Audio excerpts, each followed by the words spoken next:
Come on. Right, let's start, shall we, with the very best of news. And that was in January when we had the announcement that Catherine, the Princess of Wales, was cancer-free. Rebecca, this came after a long and scary couple of years for Catherine, and especially Louis, Charlotte and George. So it was wonderful, wasn't it? It was, and it was very interesting that she chose to announce this herself on social media after a very big engagement for her.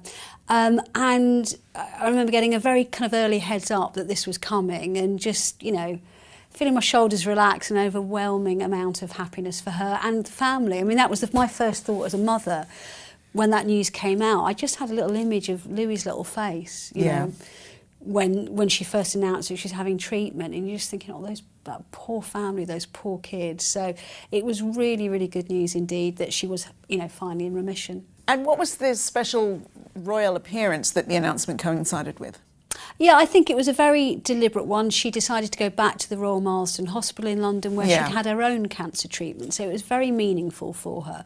And the reason why she didn't announce it while she was there is because she wanted that particular event to be about the people she was meeting, because, as we all know, cancer journeys are very personal, and you know, some of them don't always have happy endings, sadly. Some of those people that she met are still on their journey, and they've got some very difficult times ahead.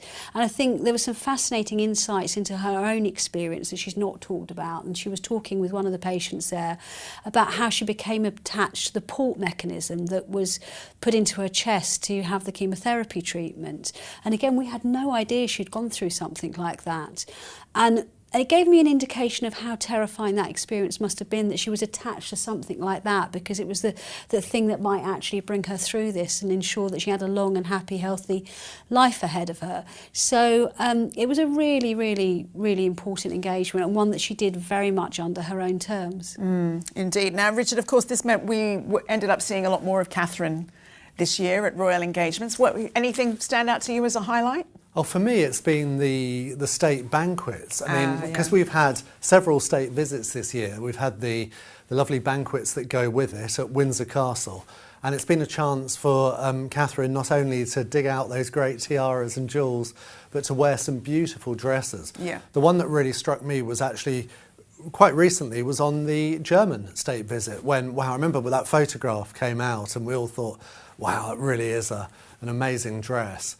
And so I would say that's definitely been a sort of visual highlight of the year. See, and yet he tells us that he doesn't like talking about fashion. I can't always name the designers or whatever, but...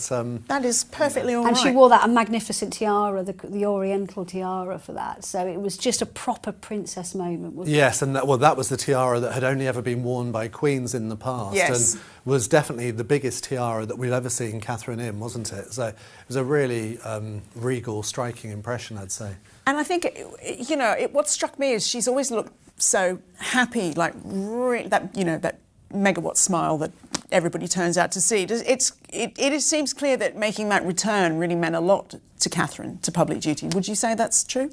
Yes, because I think she's someone that is very cool and calm and doesn't tend to show her emotions massively in public. And I remember when she came back to Wimbledon the year before last, during her year of treatment, and the crowd kind of stood up and basically gave her a kind of huge round of applause, and you saw tears in her eyes, and that was very, very unusual for her.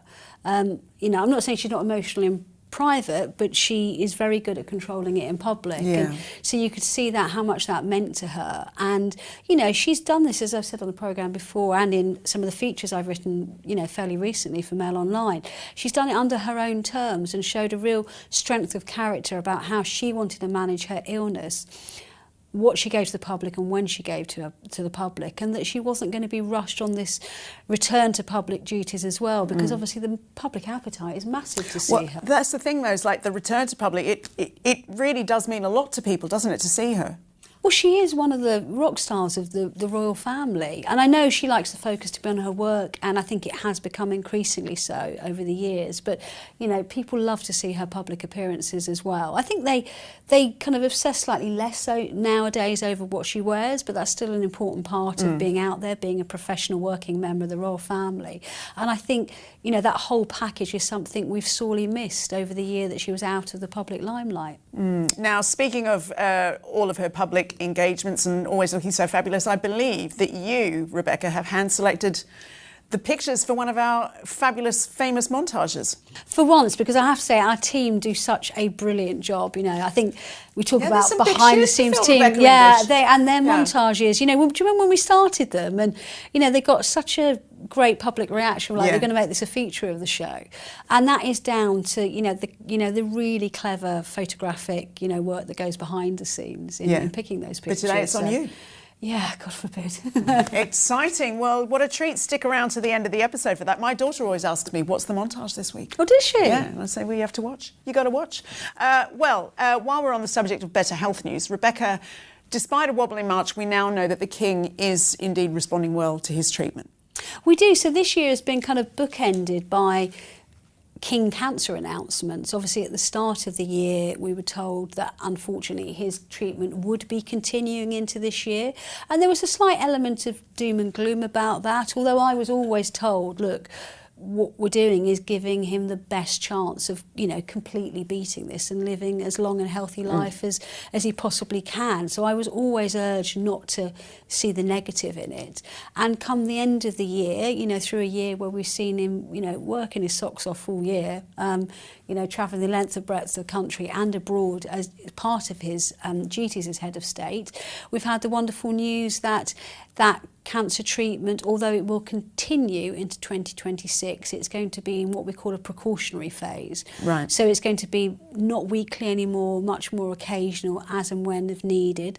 The palace are still being cautious in their language because cancer treatments have lots of twists and turns. You never know. There could be secondary infections. You just don't know.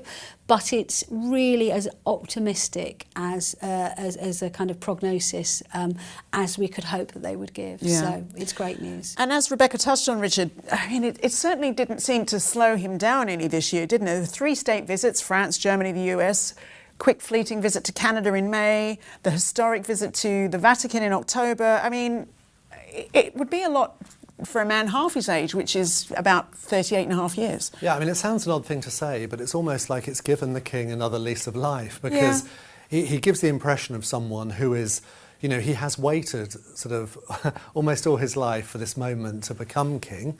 He's spent a life of preparation, you could say, with things he's done, such as the Prince's Trust, and was probably always thinking about what he'd like to do when he was king. And now he is. He seems determined to do as much as humanly possible, despite his illness. And my goodness, these trips abroad to Canada, he wanted to be there for the state opening of Parliament. Yeah.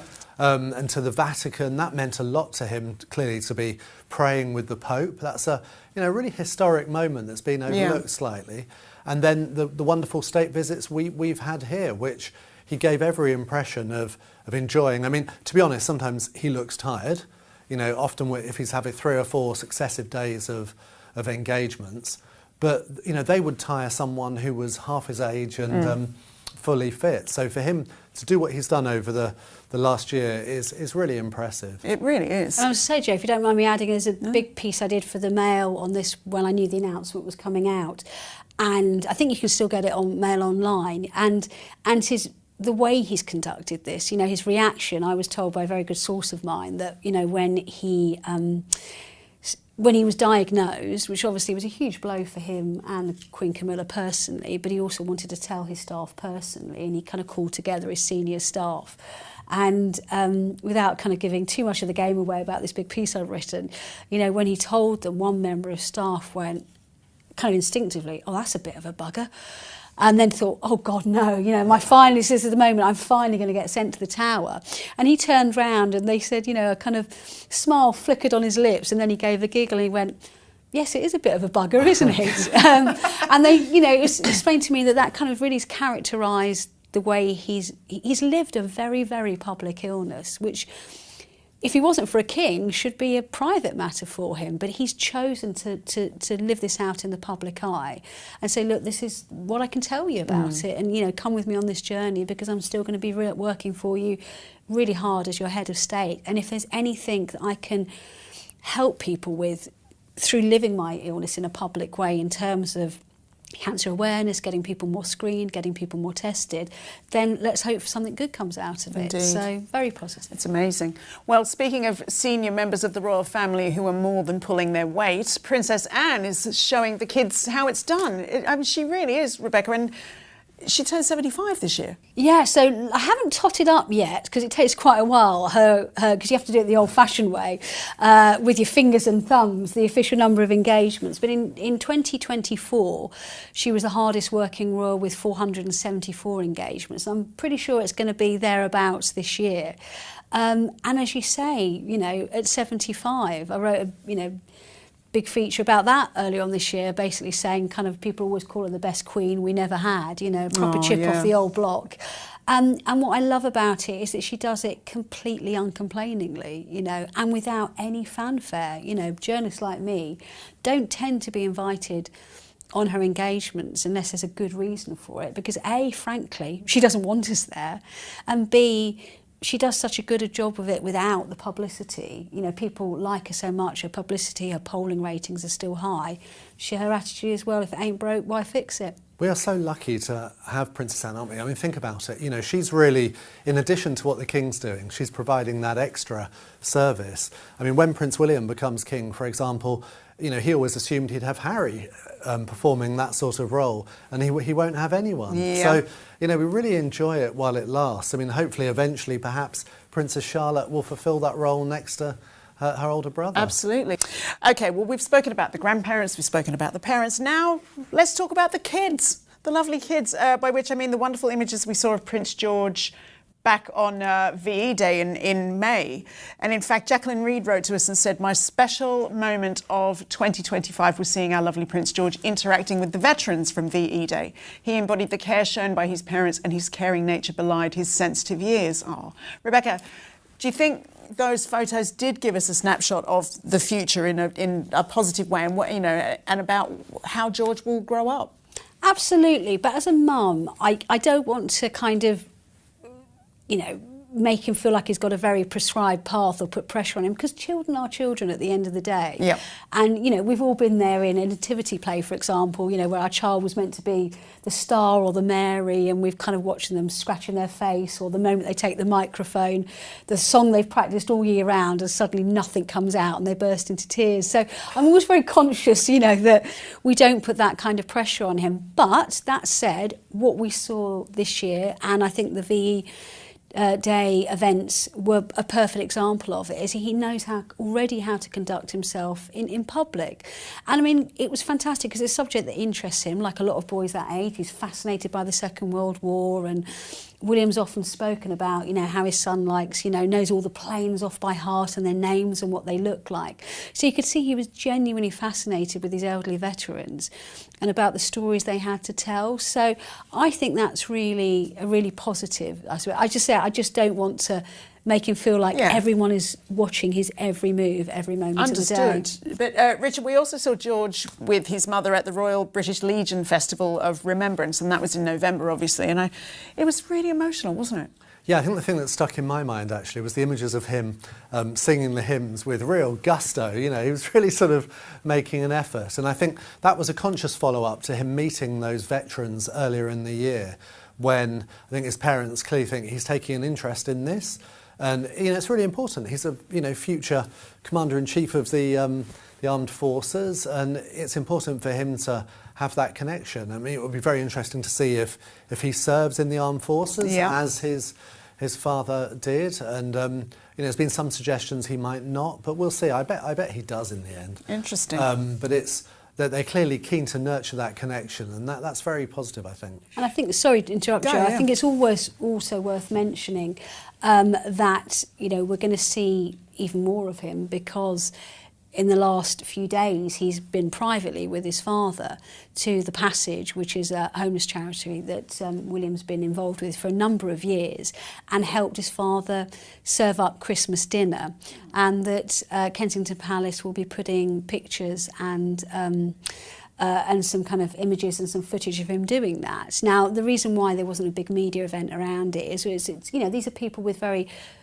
vulnerable and troubled backgrounds, and obviously it's the first time he's done something like that. But is it the same charity that he went to William went to with his mother. Exactly, yes. Yeah. So I was going to say that, you know, William, around the same age, his mother, Diana, Princess of Wales, started taking him to organisations like that. So I think it's a really beautiful, touching moment that, you know, he is now passing down to his own son those values that he holds dear. Interesting. Now, in William's interview with Eugene Levy in October, he did open up about his parenting style, didn't he? And about wanting his 3 children to have as normal, in quotation marks, an upbringing as possible. And a lot of people have said that this is William taking his mother's parenting philosophy to the next generation rather than his father's. I mean, is that fair, do you think? It's largely fair, but I would say in the King's defence, I mean, I think in his case, he did try to be a good father. I think he, you know, he didn't always turn out in the best ways, because I think, unfortunately, the King is a product of his own upbringing. But, you know, he was much more hands-on, I think, than people give him credit. You know, bike rides, walks, taking them out, you know, hunting, shooting, fishing. I just think sometimes because he was so caught up in his job, he wasn't there to emotionally support them all the time. And sometimes as kids, that's what you need as well. So, yes, I do think it is fair to say that William is embodying a lot of what his late mother wanted for him, which was, look, you're growing up on one hand in the public eye, but I want you to have as normal and protected childhood as possible. And I think actually William's gone further, because I would argue that he's ensuring his children grow up much less in the public eye than he and Harry did. And this whole move this year to Forest Lodge is part of that, you know, this countryside, rural upbringing where they're not going to be photographed on the way to the school run every day, that he and Catherine can be very hands-on parents.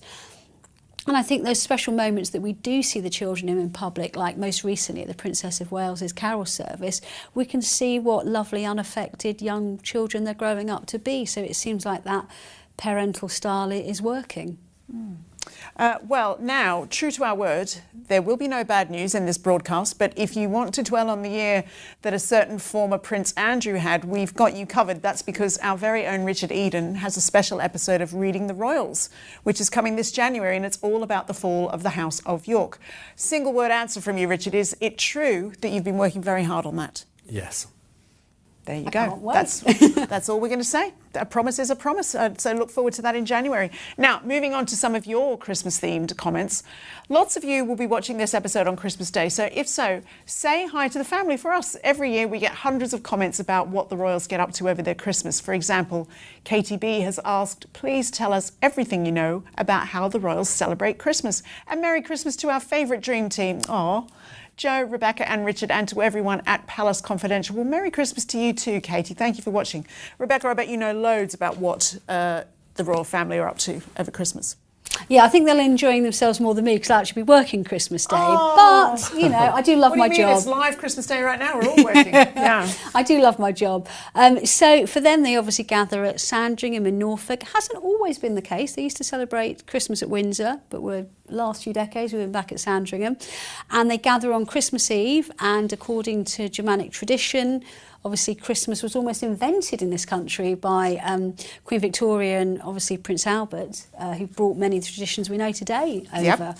And they will gather around the Christmas tree on Christmas Eve. That's when their presents will be giving out. Christmas Day, we see 2 appearances by the King, because he goes to a private service in Norfolk, a church service in the morning. Yes, because they get up bright and early, don't they? They get up very bright and early in the morning. And then later, obviously, we have the traditional walk to Christmas Day by the wider family. My understanding is happily the Prince and Princess of Wales with their children will be there this year. It'll be quite a big family gathering. And then they go back for traditional Sandringham turkey and all the trimmings. Lovely. There are a lot of clothes changes during the day, a lot of outfit changes, especially if you're going to go to all of those church services. And in fact, I did a job last Christmas with the Duchess of Edinburgh, and I caught her talking about, she was asked by a member of the public about Christmas, and she was saying, yep, I know people think there's a lot of clothes changes, and there are, but she said they also look forward to Boxing Day. Does anyone else have Boxing Day, or is it only Boxing Day in the UK? I don't know. St. Stephen's Day. We definitely do in Australia. Oh, is it? Oh, yeah. So we have our yeah. Boxing Day, which is a bank holiday as well.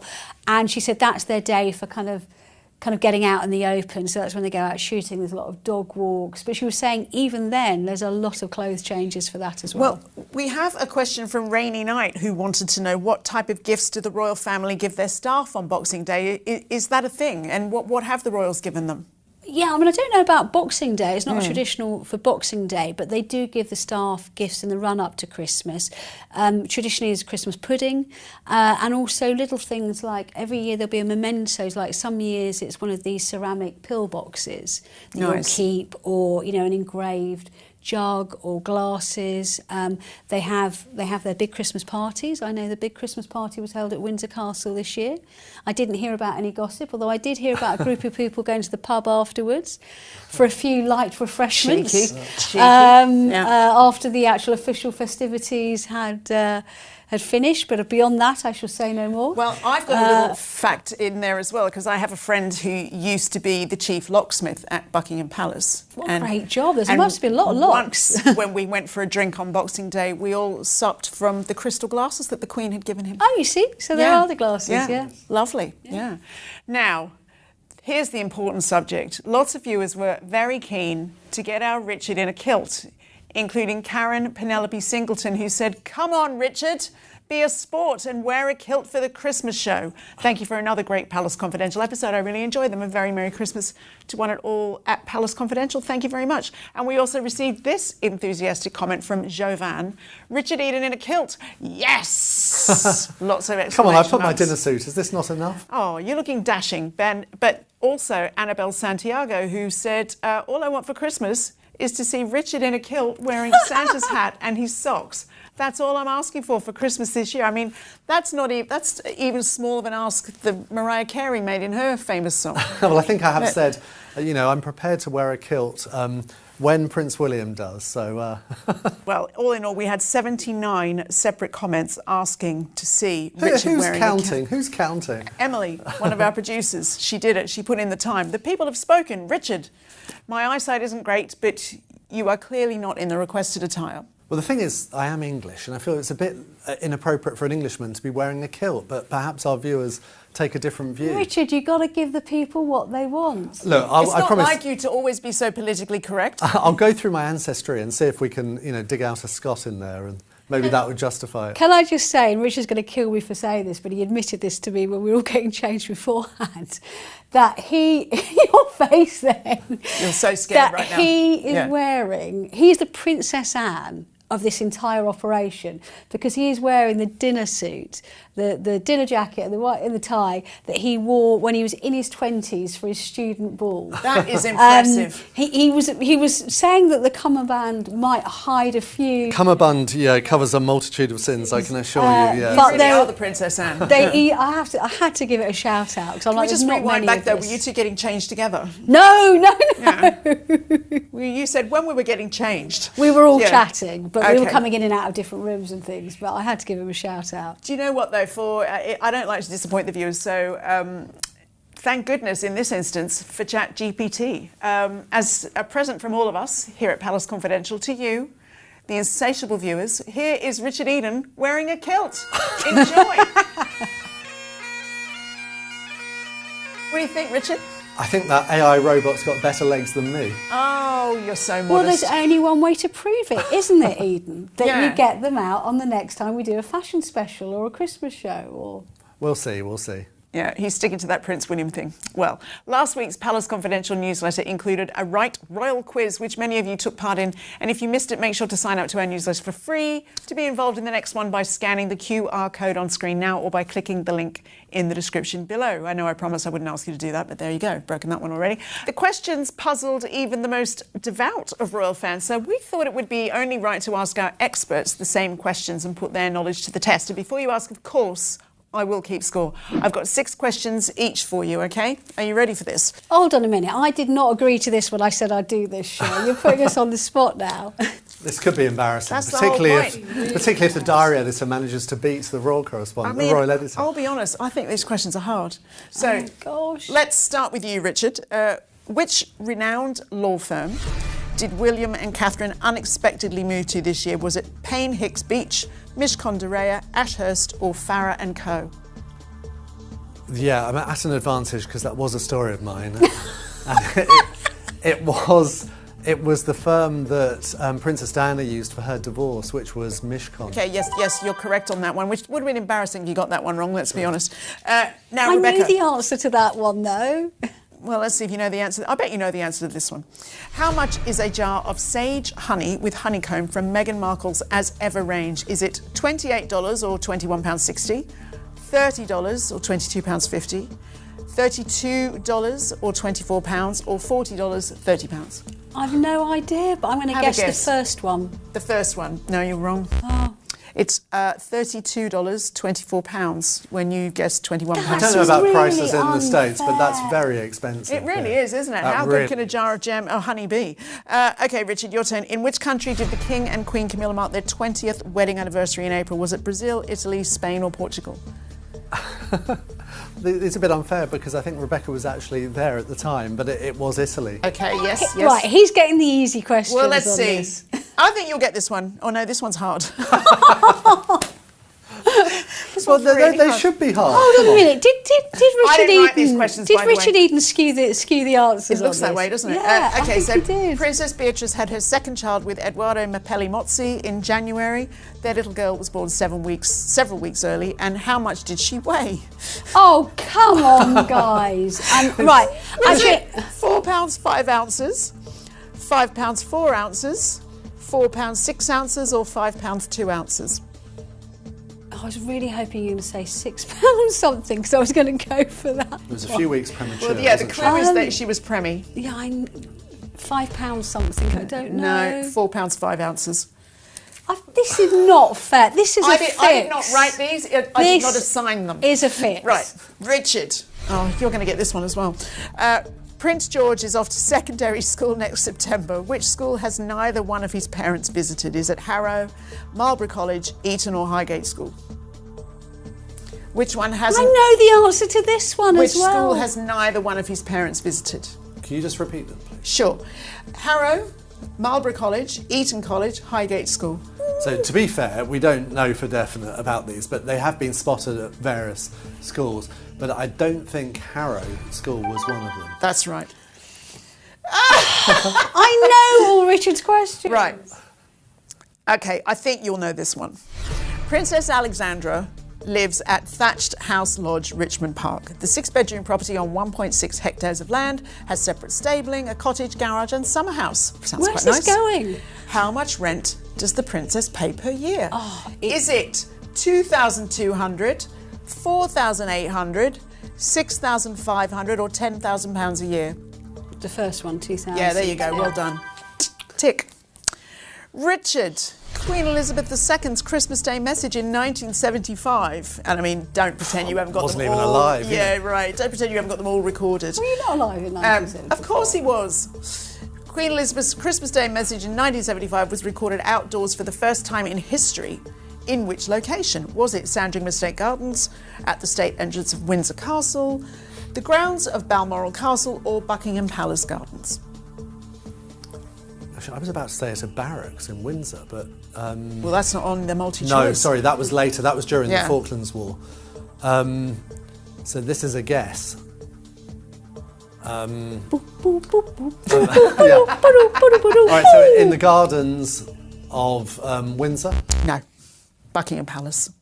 Okay, my golden run ends. OK, 8. Number 8. Princess Charlotte Rebecca travelled overseas with her father Prince William this year to watch which international event? Was it the Women's Euros final, the F1 Bahrain Grand Prix, Roland Garros, the French Open 4th round, or the ICC Women's Cricket World Cup semi-final?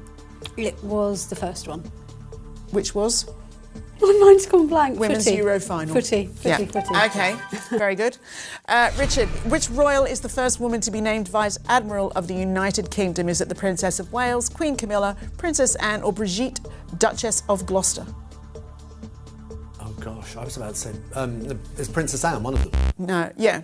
Yes, her. No, Princess it's not. Anne. It's Queen Camilla. Oh no. Yeah. Oh, damn. I love your competitiveness. 10, Rebecca, which tiara did the Princess of Wales debut at the state banquet for the German president? Was it Queen Victoria's Oriental Circlet tiara, Queen Mary's Bandeau tiara, the George VI Sapphire tiara, or the Queen Mary Fringe tiara? The Oriental Circlet tiara. Done. Okay, so it's 3-all as we go into the last two questions. Well, if I counted that I knew the answers to Richard's questions, no, you can't include someone else's wiping answers. the floor with him. I have never seen you. This is turning into a sort of bad-tempered, Christmas. This is why you can't play board games on Christmas Day. This is the equivalent of throwing the Monopoly board across the room. Exactly. I can see what goes on in your house. Trivial disputes every year. Right. Be nice. Be nice. It's Christmas. Yeah, we said this was not going to be a negative programme at all. It's going to end in a fight. I mean, I promised that. Anyway, okay. Are you ready? This is the final question for each of you. Right. Well, you got one each. Richard, which British royal visited the Democratic Republic of Congo this year, making them the first of the family to do so? Clue, the same royal was also the first to visit Ukraine since the outbreak of war in 2022. Was it Prince Edward, Duke of Kent, or Prince Edward, Duke of Edinburgh? Was it Prince Harry or Sophie, Duchess of Edinburgh? It was Sophie. Well done. Let me see. Okay. Rebecca.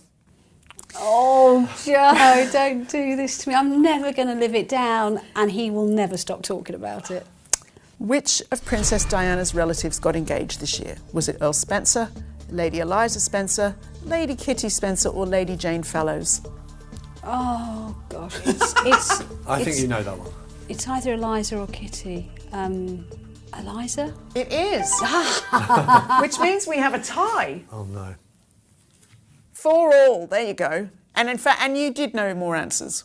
I believe that was a draw last year as well. Oh, was it? Yeah. I couldn't remember. Go on, shake hands, be friends again. Well, that's a gallant solution, isn't it, Richard? Until next year. Gosh.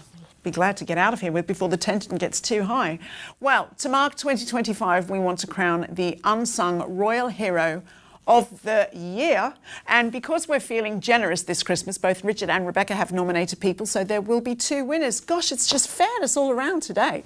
But just to build the tension before we crown our winners, Rebecca, we have a special mention who is actually celebrating her birthday today.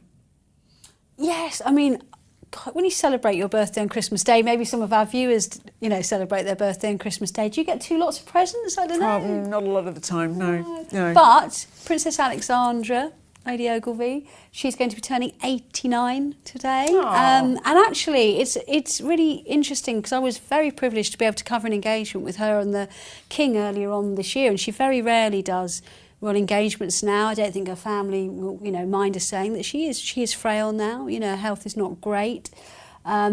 But she went with the King to an evening service, so it was really lovely to see her with her. He's very, very fond of her.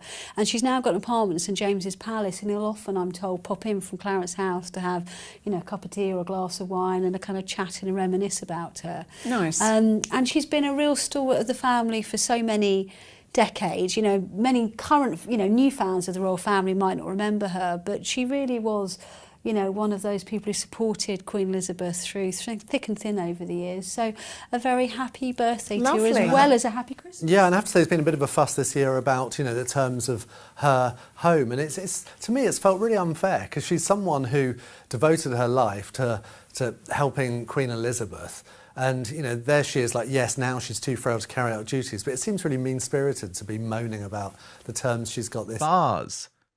Slippery Starmer's ultimate political prisoner after she was locked up for sending those tweets on the night of the Southport massacre. Soon deleted, by the way. But you know what? It's the old cliche, isn't it?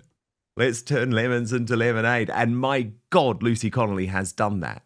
Since her release from prison, she has become a champion for free speech. She has spoken at Parliament alongside Rupert Lowe. She has even been on stage at the Reform UK conference, campaigning for prison reform. Plus, Stephen Barrett and Leilani Dowdeen, she's now a regular superstar panellist here on Outspoken. And Leilani, why I love Lucy Connolly is it's like she is an ordinary woman who was put into an extraordinary position. And that matters. And I think her voice, and this is where Labour really dropped the ball because her voice is so much louder than it ever would have been, even though she had to go through that hell of that prison sentence. Exactly that.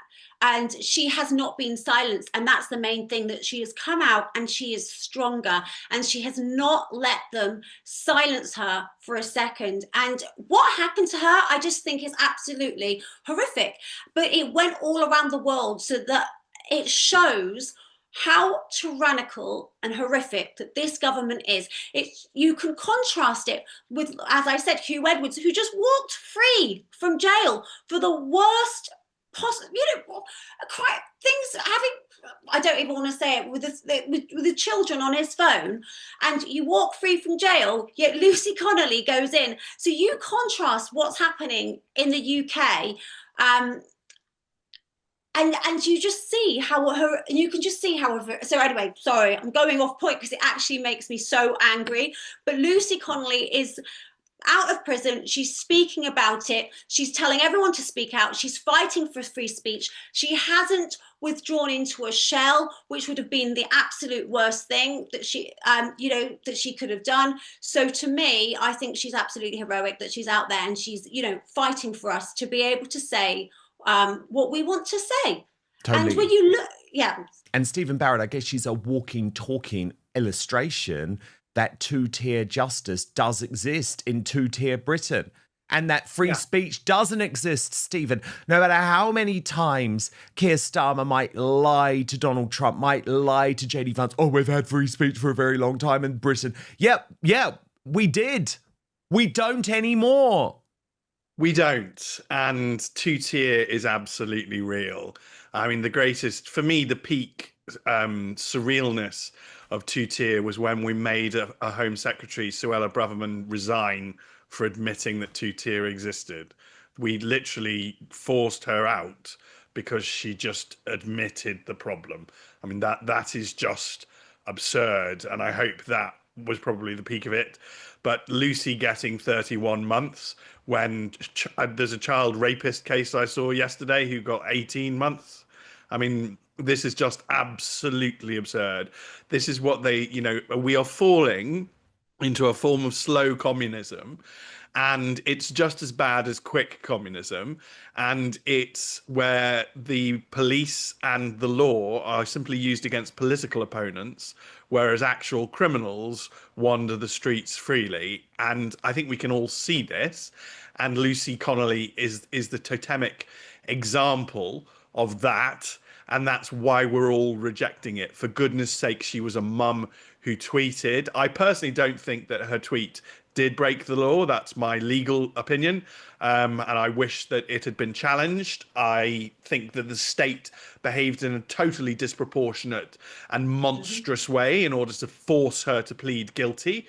And once she had pled guilty, now the state, like a spoilt little child that has bullied somebody, sits there going, well, she pled guilty, so she must be guilty. And I hate that. I literally loathe it. It makes my skin crawl with the sheer passive-aggressive abusiveness of it all. It's a total disgrace. It is not how a noble country should or should be or ought to be.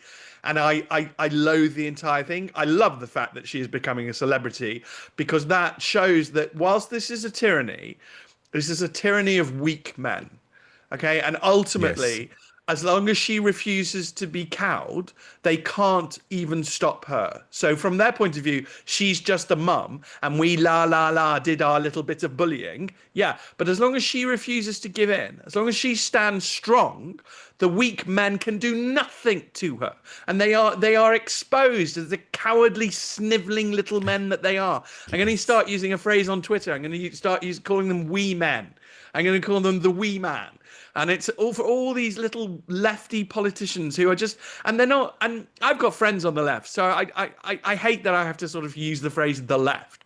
And I should use the modern left. As the great noble tradition of actual left-wing politicians who cared about the working class is sadly long dead. And instead we have these venal, petty, weak men who want to put mums like Lucy Connolly in prison for basically her crime was having a husband who was a Conservative councillor. Let's be absolutely honest. Exactly. That's and what they why did. do they do it? To scare us all. Yeah. But at number 9 on our countdown, one of our favourites, part of the outspoken family, the wonderful, legendary Lady Colin Campbell, who in part makes the list, Leilani, because my God, she is a trooper. This year, she actually broke her pelvis in a horrendous accident at a film premiere, but immediately was speaking out from her hospital bed, here on Outspoken, slamming the NHS for its utter incompetence, while at the same time broadcasting her YouTube channel every single day. And I just think, oh my God, we don't make them like Lady Colin Campbell anymore. Long may she reign.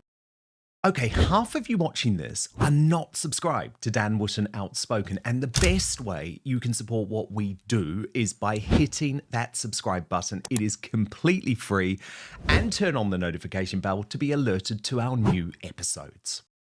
Oh, that's the thing, isn't it? I think people are sick of weaknesses now, and I think it's wonderful that she's there explaining everything that's going on from her hospital bed. People are sick of the NHS. The waits are absolutely insane. There's people with serious injuries just being expected to just sit around for hours and hours and hours. Well, they make excuse after excuse, and now it's the flu, so now you're going to have a long wait because now the flu's back, and it's all just a load of nonsense. But people are warming much more now to strong people instead of the victim Olympics, and I think that's why people really, really like Colin Campbell. She's wonderful, Stephen. I mean, honestly, she's one of my favourite people in the world. She is very good to you, and I actually think she's a very good impact on you. She is. And She I think really we do is. all need very strong ladies in our life. I'm very lucky to enjoy the care and protection of Lady Judy McAlpine, and again, just these very strong female figures who are allowed to be mildly eccentric, because that's what we do here. That's part of what we do. We don't all have to conform. We don't all have to be the same. We're not from some processed, biscuit factory where everybody is exactly the same. We celebrate and engage in actual diversity without any diversity nonsense. It's part of who we are as a people. And I think Leilani's point is actually bang on the money. She's strong. That's what she is. She is strength.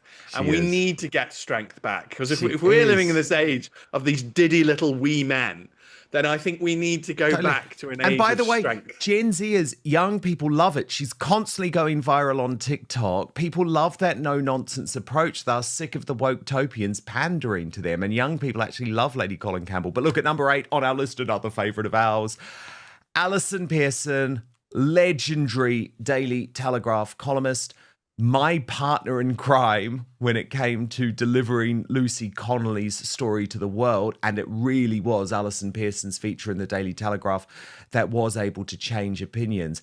And the thing is, Leilani, what we know about Alison Pearson is that it would be so easy for her in the mainstream media to just ignore these stories, but she never does. She puts herself on the line. And I actually don't think there is another columnist in the mainstream media, Leilani, anymore who does that outside of Alison Pearson. No, I think you're absolutely right. I think that, Alison really is the one person in the mainstream that is bringing the stories that people really need to see to light. And I don't think that people would know Lucy Connolly as much as they do now without Alison Pearson. She went and she really researched the entire case, and I think loads of people just read the original headlines. Oh, this terrible woman, she's been put away, or they didn't know. But to see that it was a mother locked away for so long for something that was only on social media for a few hours and then taken down, and then Alison kind of went into it that actually Lucy had looked after school children from immigrants, and those immigrant parents were happy to speak up for Lucy and say many, many good things about Lucy. And, you know, I think that's where Alison really, really helped bring this horrific case into everyone's view, so that to the point where so many everyday people were like, this is insane what is happening in England. How has this mother been locked up for so long for a post that was taken down 4 hours later? You know, and I think it really, it kind of lit a firework. Yeah, I mean, she did change the opinion of the elite class, Stephen, because, for example, Julia Hartley-Brewer, the Talk TV presenter, actually interviewed Lucy Connolly later in the year and apologized to her for having previously said, I've got no problem with Lucy Connolly going to prison. And she said it was all because Alison Pearson had changed her mind. Now, obviously, that's frustrating for me in a way, because it's like, well, all of the information was out there. You just had to look at it. You just had to read the cases. But at the same time, no one did. Stephen Barrett, you know, like GB News, the Daily Mail, Talk TV, they were all anti Lucy Connolly until Alison Pearson published her feature. Yes, and it's greatly frustrating for me because I often, like you, I expect people to go out and read things and discover, but they don't. And they rely on the headline on the BBC website. They rely on the headline. So I've just come to accept that my role in life is often just to explain things that I think people ought to already be aware of, but for various reasons they are not. Alison goes well beyond my role. I mean, she's a crusading force for good. And very few people end up being bigger than the publication that they publish for. I can't think of a Times journalist who is bigger than the Times, but I can tell you that right now that Alison Pearson is bigger than the Telegraph. So true. And people talk about her all the time. People talk about her as an independent force, although she's obviously she is technically mainstream media, but she's just on the side of good. She's not going to back down. And again, strength. She's not a diddy wee man. She's got real strength to her. She's got, cojones. She's got the absolute substance to Alison. I have the pleasure of knowing her socially, and she is, I just want to reassure your viewers, she is an absolute delight. She's one of those people, a bit like Dan, that you gravitate towards at parties because you just want to be around goodness and fun. And having Alison at any event is a plus. She is a total delight. And number 7 on our list, it is J.K. Rowling and Leilani Dowdeen. This woman just gets bolder by the year. But first, the number 1 worst fruit for your waistline. Are you turning healthy fruits into highly unhealthy fruits without even realizing it? Fruit can be one of the healthiest things you can put into your body, but the majority of Americans are guilty of making this single mistake that can counteract all of the health benefits of fruit. Some fruits help with occasional constipation, reduce bloating, and even help burn calories. Others can wreak havoc on your digestive system and energy levels. I came across this viral presentation from world-renowned surgeon Dr. Stephen Gundry that showcases the 3 fruits to stop eating today. And it was shocking. I had no idea. And after finding it out, I've stopped eating these too. I'm going to put a link for you all to watch it because I want you to gain this information. I think it's truly important. You can watch it right now at thehealthyfat.com/outspoken. That's thehealthyfat.com/outspoken. I also linked it in the description box below the video too, so make sure to click on it or just go to thehealthyfat.com/outspoken. Oh, and by the way, eliminating these fruits could forever change the way we help increase energy levels, decrease brain fog, support digestion, and even lose weight. So make sure to click below or go to thehealthyfat.com/outspoken to find out now. Dr. Gundry has lost 70 pounds himself using his research and has kept the weight off for over 20 years and counting. His digestive issues are gone, his health is fantastic, and he feels younger and healthier today than he did in his 40s. His video has been watched by over over 20 million people to date, and you can watch and learn more about it at thehealthyfat.com/outspoken. It's linked at the bottom of this video, but he'll teach you exactly how he has kept his weight off for free at thehealthyfat.com/outspoken. Just click on the link in the description below the video. But now, back to the show. No, good on her. You know, she has been standing up for girls and women despite all the mass trolling, despite the death threats, despite all the venom from the public and the small amount of public and trans activists that are there. But, you know, I absolutely love her because she has stood up against, you know, the worst attacks, because, you know, she's on the side of us. She's on the side of us. She doesn't want men in women's spaces. She doesn't want men in women's sports. You know, the letter that she wrote, Emma Watson, is it Emma Watson? Was just amazing. You know, Emma has had such a privilege from being an actress and being able to grow up having the security and the money from one of JK's books, that it's just nonsense that she was to attack and turn on JK herself. Totally. So, and JK, you know, this year was like, enough. And she called her out, and she did it, I think, in a compassionate way, but there is that bravery. It is funny though, Stephen Barrett, thinking of how people like me have changed our view on JK Rowling. And I was actually at, before Christmas week, I was at this Dominic Frisby comedy gig. He does his big sort of end of year gig. Absolutely brilliant, at the Backyard Comedy Club, which is actually in the heart of Sadiq Khan's Islamist London, which makes it almost more funny. Do you know what I mean? Because it's like we're in there underground amongst all of the Islamists and amongst all of the woke-topians. But he does a song about the Brexit referendum. And at the time, because J.K. Rowling was obviously one of the Ramona-in-chiefs, she's actually listed as like one of the jackasses, one of the bad guys. And he has to add in a line into the song now, a new lyric where he says, oh, we've sort of changed our view on that. Just very funny, isn't it? But I think even though she is a lefty, it doesn't matter when it comes to an issue like biological sex. It's above politics. And that's what's so interesting about the culture war, isn't it? Sometimes politics doesn't matter. It's just about truth. Or people say it's not about right and left anymore. It's about right and wrong. And I think that's another category that we could put J.K. Rowling in. She's just right on these key issues of the day, even if her politics might be far to the left where I come from. Well, I would put the lady in the House of Lords.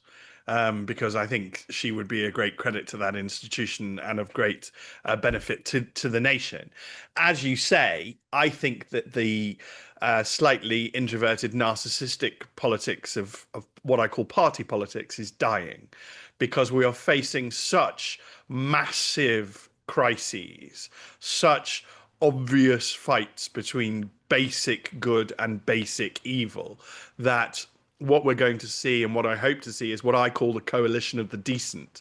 And J.K. Rowling is more than welcome in the coalition of the decent, with me and with you, whatever tiny differences we might have on some issue of policy. Because on issues like are men women, obviously those of us who know that men are not women need to stand together. On issues like should the state be able to kill us via mass death in the NHS, which is what assisted suicide is. It's just eugenics. This is basic good and evil. On issues like abortion up to term, basic good and evil. And I think we are well beyond having little differences between us, meaning that we should fall out, when all of those of us who are a basically good human being need to come together. And J.K. Rowling is without doubt a good human being. She is. And on a very similar theme, at number 6 on our list of greatest Britons, it's the women's rights campaigner, Kelly J. Keane. Now, I adore this woman, Lilani, another one who was so ahead of her time, another one who put everything on the line and was vilified and physically abused and banned from Western countries like Australia and New Zealand. You know, I'm so glad to see her on here because she has been fighting for so long, and she doesn't have the, financial security that J.K. Rowling has. You know, she's a little lady that's just going out there and fighting for women's rights, fighting to have, just like Sharon and like J.K., but without the celebrity to start with, and without those finances to start with. So totally to true. me, She doesn't have fuck off hero. money. That's no, the thing. Exactly. And she's put herself in danger. She's been in danger, but she's there to shout for us, to be our voice. And I fully support her. I love everything that she's doing. And to me, she's absolutely deserving of a position here in the top 10. Absolutely. Do you agree, Stephen Barrett? Yes. And I think it's good to note that your viewers are siding with all of the angels in this fight. I don't know how we got here. I honestly don't. I mean, you literally can't. We do not have the power. We're not gods. We're just an evolved ape. We do not have the power or the science to turn a man into a woman, and we cannot do it. And so to pretend that we can is simply a lie. So those who stand with truth should never have been vilified, should never have faced any of this nonsense. It's absolutely categorically obvious. And when I talked about forced teaming in the good Muslims and the Islamic extremists, I feel, Dan, that because we're both from the letter soup, I think we're often forced teamed with some really dangerous people. I don't want to can't bear it with the Q plus people. No, I don't want to, and I and wherever rejected it goes very early on. Actually, before this was a thing, that whole LGBT thing decided that I was a bad guy. And it's like, yeah, because I've got you. I'm a gay man. I'm not in your party. I'm not in your camp. I don't believe in LGBT, all of that alphabet soup. Absolutely no way. It's like they literally said to us, Dan, go and stand over there with the dangerous perverts who are a threat to children. Yeah, and I'm like, no thanks. No, I don't want to stand over there with the dangerous perverts who are a threat to children. And by the way, at the Trigonometry Christmas party, I did meet Kelly J. Keen's husband. And what a great man he is, too. I mean, he's not out there publicly